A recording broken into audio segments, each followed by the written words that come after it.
Dorothy, you're right, and a lot of the contingency is how fast can the contractors tell us, hey, when will the building be done? And then you're going to have to put in a contingency, so yes, the building's done, but how long, my guess is putting in 3 weeks after they say they'll have the building done to get a certificate of occupancy might not be too ridiculous, because if somebody comes in, does a final inspection, they find one thing and you can't respond in 2 days, you know, all of that's got to be mapped, and if you don't know that, you know, your deal with the furniture, I heard you're talking next week, probably one of the items you ought to discuss is how long can, if we anticipate the building to be done on this date, can you hold it for 1 month and, you know, and deliver? The furniture may not affect the occupancy date, though, correct? My experience is that, and I've never dealt in New Hampshire, but any building I've ever worked with, when they say, and I'm working through larger metropolitan areas, and maybe you get a little flex up here, but certainly New York City and Philadelphia and those areas, when we say you don't move in, you don't move in. I think you don't move anything. You don't move anything. Okay, but again, that in this area and what kind of relationships you have, I don't know.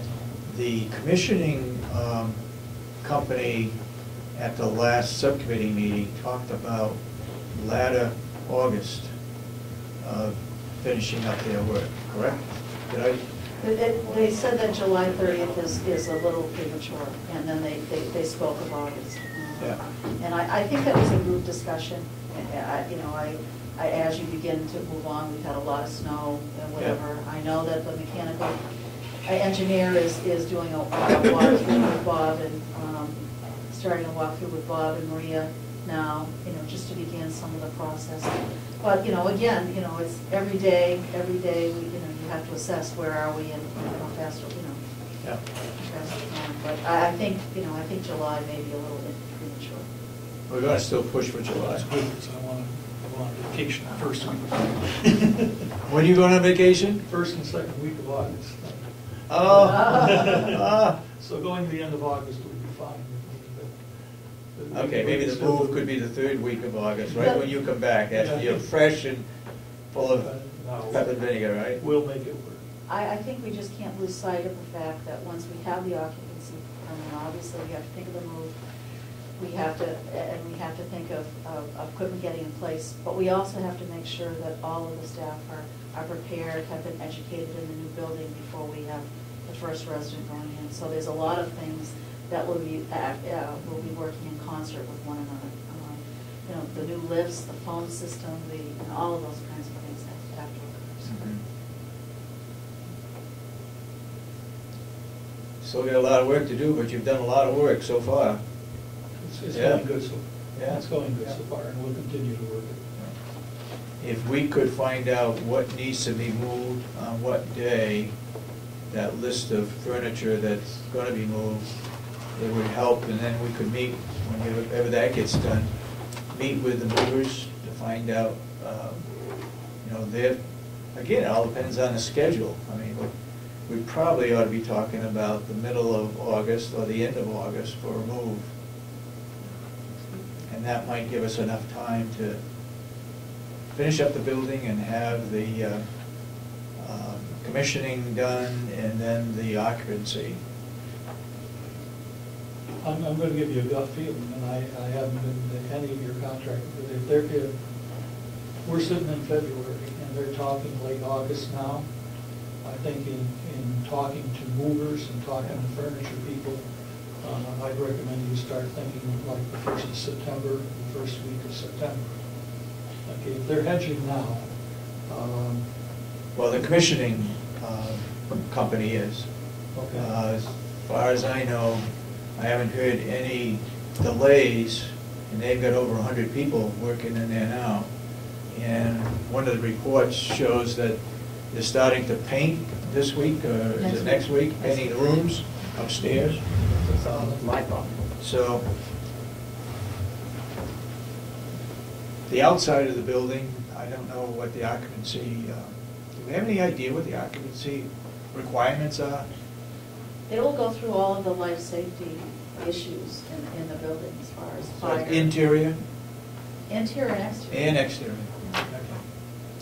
So all of our requirements for life safety, fire, evacuation, fire extinguishers, looking at all of the vents, it's a complete inspection. Yeah. And we also know that the person that is doing that inspection is on vacation the first couple of weeks in July, I believe, so.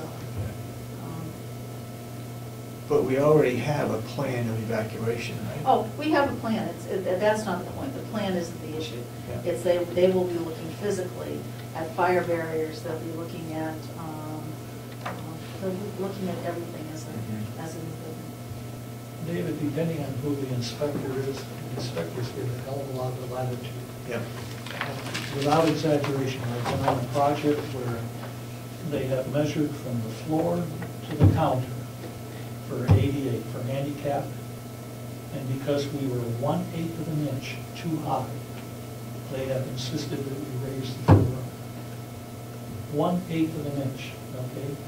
Makes absolutely no sense when I ask the inspector, why are you putting us through the expense? If I let you get away with it, everybody will want to get away with it. The next inspector, I could go to the outside of it. If you're doing a trailer, a trailer's 8.5 feet wide, they won't have room to turn around. To get them in 3 trailers, my guess is it's about 3/4 of the space they have now. But that'd be about as cheap as you could get. Is the maintenance equipment that's going to be moved into the trailers, do they have to be, I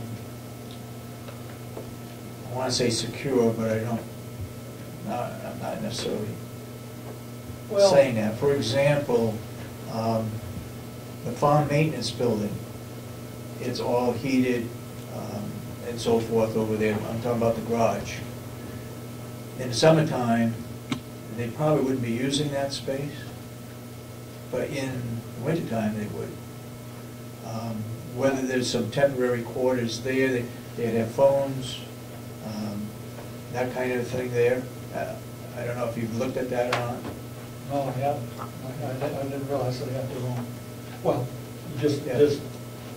I've talked to them already, and they don't seem to have the space, so they don't want to give up the space. But when we start talking about dollars, then maybe there's some changes that could be made temporarily until.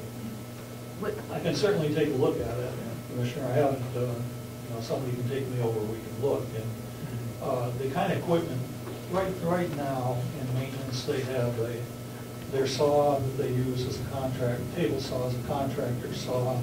They've got it folded up and stored in the. And we've got a room over there that's got those kinds of saws all set up. If they could let them use them. Sure. That might help.